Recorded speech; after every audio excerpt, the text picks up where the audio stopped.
जिस मनुष्य ने अपनी सभी भौतिक इच्छाओं का परित्याग कर दिया हो और इंद्रिय तृप्ति की लालसा, स्वामित्व के भाव और अहंकार से रहित हो गया हो, वह पूर्ण शांति प्राप्त कर सकता है।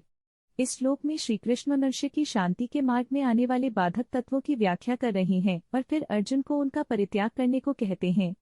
सांसारिक इच्छाएं, जिस क्षण हम अपनी इच्छाओं को मन में प्रश्रय देते हैं तब हम लोभ और क्रोध के जाल में फंस जाते हैं।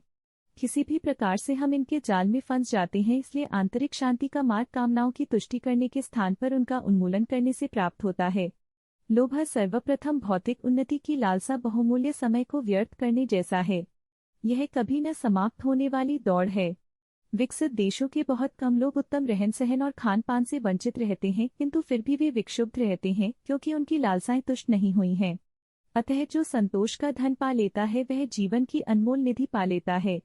अहंकार है, लोगों के बीच होने वाले अधिकतर विवाद अहंकार से उत्पन्न होते हैं। हार्वर्ड बिजनेस स्कूल के विद्वान और what they don't teach you eight Harvard business school नामक पुस्तक के लेखक मार्क एच मैक लिखते हैं, अधिकतर व्यावसायिक कार्यकारी अधिकारियों में अपनी भुजाओं और पैरों को फैलाए हुए दैत्य के समान अहंकार होता है।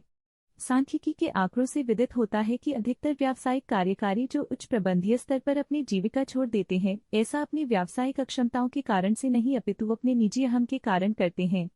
अहंकार का पोषण करने और उसे बढ़ाने की अपेक्षा उससे मुक्ति पाने से ही शांति प्राप्त होती है।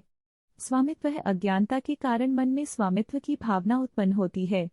हम संसार में खाली हाथ आए थे और खाली हाथ जाएंगे, तब ऐसे में हम सांसारिक पदार्थों को अपना कैसे मान सकते हैं।